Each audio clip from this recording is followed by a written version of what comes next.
Welcome to our today's doctrinal reflection, and our theme today is the Nativity of John the Baptist as recorded in Luke 1:55, 60 and 80. My name is Seminarian Peter Nganga from the Diocese of Nyahururu. 6 months before we celebrate the birth of Jesus, we celebrate the birth of John the Baptist, the forerunner of the Lord. The Nativity of John the Baptist is among the 3 nativities that is celebrated in the calendar of the Church. The Nativity of the Lord, the Nativity of Our Lady, and the Nativity of of John the Baptist. The other saints, they are celebrated days natalis, that is, the days that they were born in heaven or the day that they died. What can we learn from the Nativity of John the Baptist? And number 1, a time when he sees fit. We remember during the Annunciation of John the Baptist, or during the Annunciation, the encounter in the temple, Zachariah doubted the message of the angel, and he asks, "How shall I know this? For I'm old, and my wife Elizabeth is advanced in age."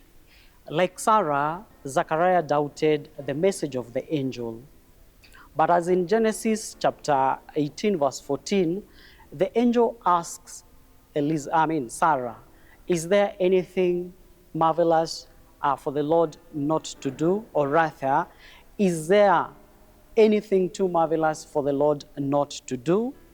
For Zachariah, his wife and him, the time had passed.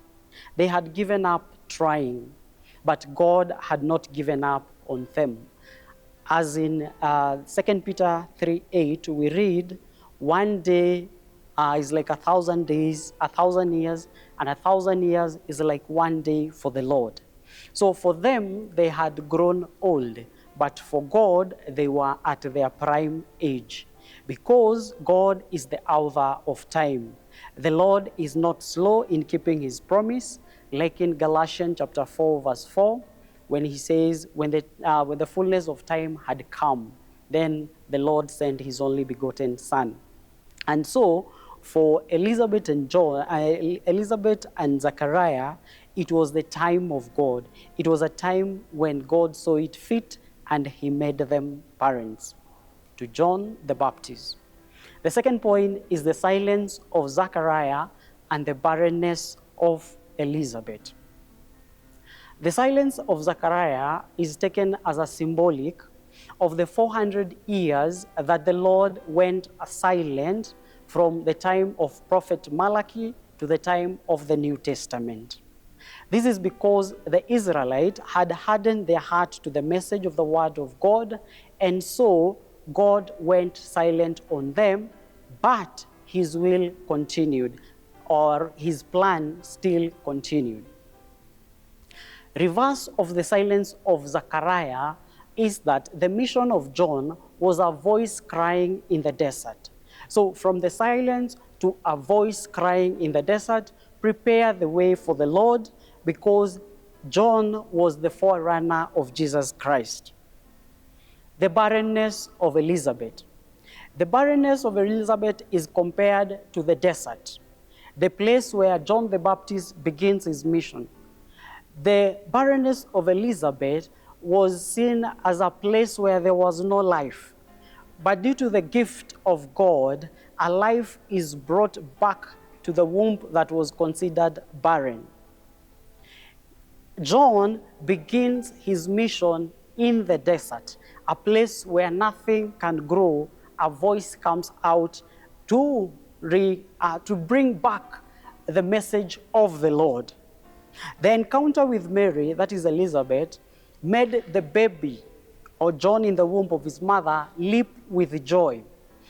A place where it was called barren or desert now leaps with the joy of life. The second thing we can learn is the name John. The name John, translated in Hebrew, is Yohanan, meaning Yahweh has been gracious, or a gift from God. After a very long time, Zachariah and Elizabeth had tried on how to get a baby, but they failed. God gave them a gift that was beyond their means. Remember that Zachariah's tongue is not loosened when the baby is born, but rather during the naming ceremony of the baby, whereby Zachariah acknowledges that John is truly his son. And Elizabeth had given him the name John, but the relatives insisted on John giving a name to his child to acknowledge that it is my child. And this Zachariah does to show, first he acknowledged, and second, it is a leap of faith from where he had doubted the message of the angel. The last thing we can learn is the value of life. The neighbors and relatives of Elizabeth and Zachariah came to rejoice with her because of the mercies that the Lord had shown to us. Pope John Paul II in Evangelium Vitae affirms respect for life. He says, society as a whole must respect, defend, promote the dignity of every person at every moment, in every condition of that person.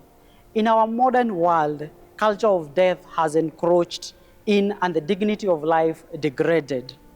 We kill to protect our interest, we gather at funerals, and we shun from places where children are born.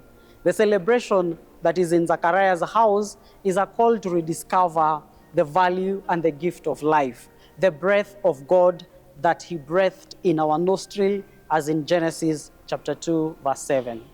Good people, God's times is the best. He remains faithful even when we are unfaithful.